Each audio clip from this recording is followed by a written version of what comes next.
ಹಾಲಿಲ್ಲ ಅಂತ ಬೇಡ್ಕೊಂಡಿದ್ದೆ. ನನ್ನ ಮದುವೆ ಮಗುಗೆ ಹಾಲು ಇರ್ಲಿಲ್ಲ, ಇರಲಿಲ್ಲ. ಅಲ್ಲಿ ಮನೇಲಿ ಇದ್ಕೊಂಡು ಈ ತಾಯಿನ ಇವತ್ತು ನಾನು ಫಸ್ಟ್ ನೋಡ್ತಾ ಇರೋದು.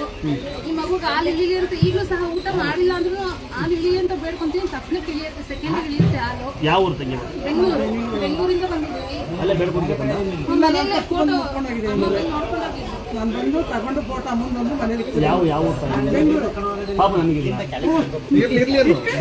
ಅಯ್ಯೋ ನೀವು ಮಡಿಕಳಿ ಇದ್ದಾರೆ ಆಶೀರ್ವಾದ ಇರಬೇಕು. ಬೈಯೋದು ಅದು ಆಶೀರ್ವಾದವೇ. ಹೌದು, ಯಾರು ಕೇಳಲ್ಲ. ನೋಡಿ ತಾಯಾರ ಯಾರ ಹಿಂಗೆ ಎದೆ ಹಾಲು ಬಂದಿಲ್ಲ ಅಂದ್ರೆ ನಿಮ್ಮನೆ ಕಷ್ಟ ಇದ್ರೆ ತಾಯಿನ ದಯವಿಟ್ಟು ಯಾವ ದೇವರು ಮರಿ ಕಡಿ ಕುರಿ ಕಡಿ ಅಂತ ಏನು ಅವಶ್ಯಕತೆ ಇಲ್ಲ.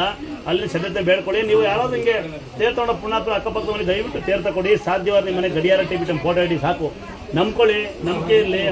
ಈಗ ನೀವು ಊಟ ಕೊಡ್ತೀನಿ ನಾನು ನಂತರ ಇಲ್ಲಿ ಸಮಯ ಇವರು ಒಂದು ವರ್ಷದ ಕೆಳಗೆ ಬಂದಿದ್ವಿ. ಎಲ್ಲಾದ್ರೂ ಕೆಲಸ ಸಿಗ್ತಿಲ್ಲ. ಇಲ್ಲಿ ಬಂದು ಫೋಟೋ ತಗೊಂಡವ್ರಿಗೆ ಬೇಡ್ಕೊಂಡ್ವಿ. ಒಂದು ವರ್ಷದೊಳಗೆ ಇವ್ರಿಗೆ ಕೆಲಸ ಸಿಕ್ತು. ಮೊನ್ನೆ ರೀಸೆಂಟಾಗಿ ನಮಗೆ ಬೈಕು ಯಾರೋ ಇಸ್ಕೊಂಡು ಹೋಗಿದ್ರು. ಒಂದು 5 ನಿಮಿಷ ತಂದು ಕೊಡ್ತೀನಿ ಅಂದರು. ಒಂದು 5-6 ದಿನ ತಂದು ಕೊಟ್ಟಿಲ್ಲ. ಇವಾಗ ಈ ತಾಯಿ ಹತ್ರ ಫೋಟೋ ಇತ್ತಲ್ಲ ಬೇಡ್ಕೊಂಡ್ಯಾರ 12 ಗಂಟೆಗೆ. ಬೆಳಿಗ್ಗೆ 3:15ಗೆ ಅವರೇ ಫೋನ್ ಮಾಡಿದ್ರು, ಮಂಜೂರಲ್ಲಿ ಇದೆ ಅಂತ.